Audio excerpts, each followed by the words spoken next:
Hi everyone, and welcome to a new episode of Day's Podcast along with a new video. So today we are going to talk about another new artist. Like, subscribe, and thank you for viewing. Thank you for watching and listening as well. I truly appreciate it, and I will be definitely doing much more in the future. I have a couple of Patreon videos I am working on, so be sure to check that out. Along with Spotify, you can be able to listen to everything. Either way, you can be able to enjoy everything we got to offer at Days Podcast, okay? So, today we are talking about Amerie, her first album, All I Have. I didn't get to really embrace this album as much as I possibly do now as I'm older, because at the time, in 2002, there was so much going on, so many new releases, even down to gaming. There was just so much going on. So I was taking in all of whatever was happening though, and really understanding it. But she is definitely an R&B artist that is legendary, and let's get into it. All I Have is the debut album by Amerie. It was released on July 30th, 2002 through Columbia Records, Rise Entertainment, and Richcraft Records as well. Entirely produced by Rich Harrison, the album debuted and peaked at number 9 on the Billboard Hot 200 chart in August 2002, remaining in the top 20 for 2 weeks only, and dropping off the top 100 in its 14th week. It also received generally mixed reviews from music critics. Nevertheless, the album was certified gold by the Recording Academy, selling over 500,000 copies on October 3rd, 2003, and won a Soul Train Music Award for Best R&B Soul and Rap New Artist in 2003. The album has sold over 661,000 copies in the US as of July 2009.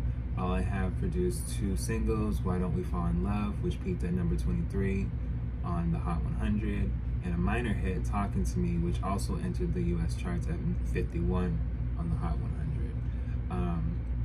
So, like I said in a previous video very recently, as far as with debut albums,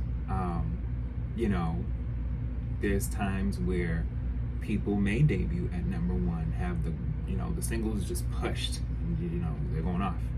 And then there's instances where a debut album is the start of where that could lead up to that type of achievement.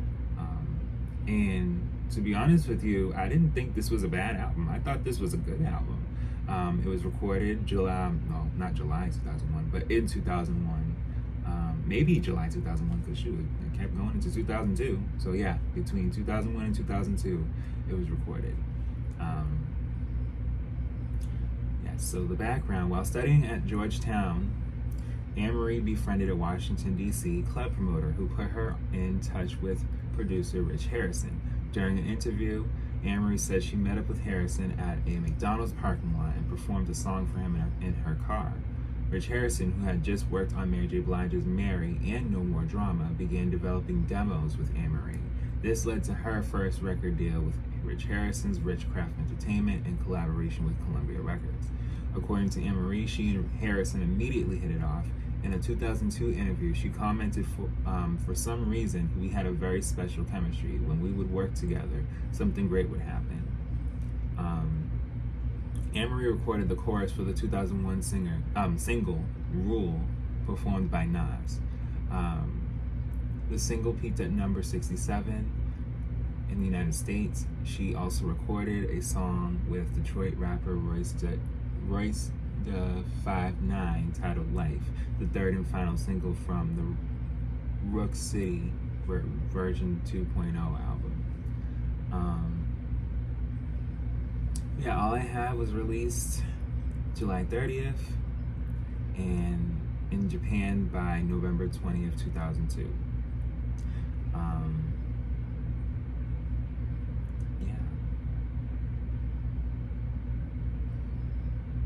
The song was an urban top 20 hit in Australia as far as for Why Don't We Fall in Love, and reached the top 40 in the United Kingdom.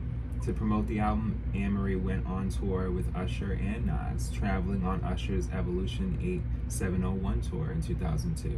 Amerie also promoted the album by touring with rapper Nelly, performing on 12 of his concert dates.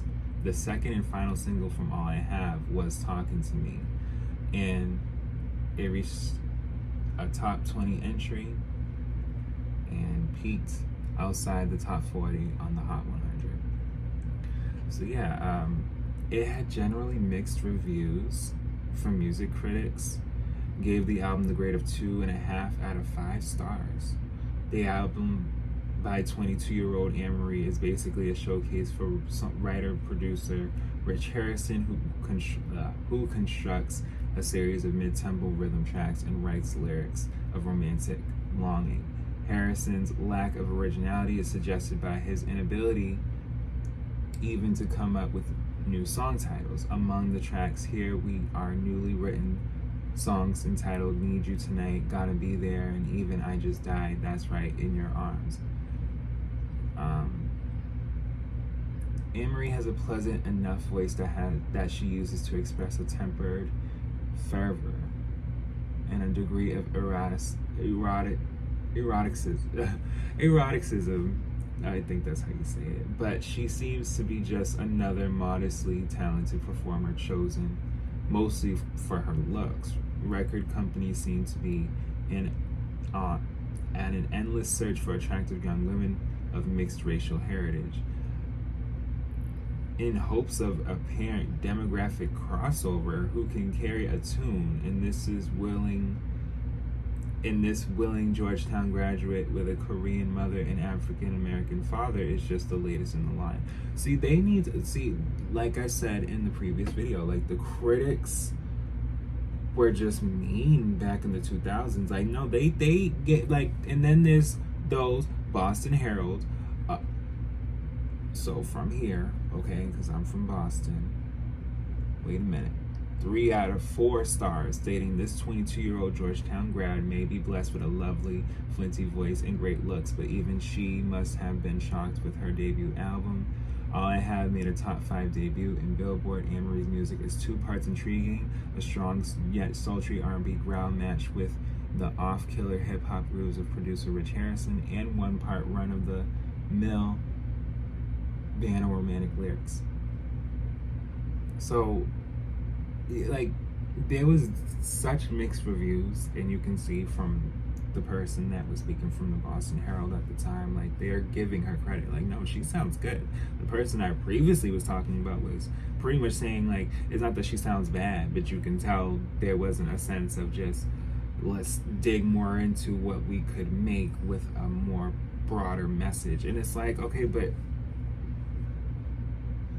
you just don't know where anyone's coming in this time. Everyone's making music. So again, I don't always believe what the critics be saying.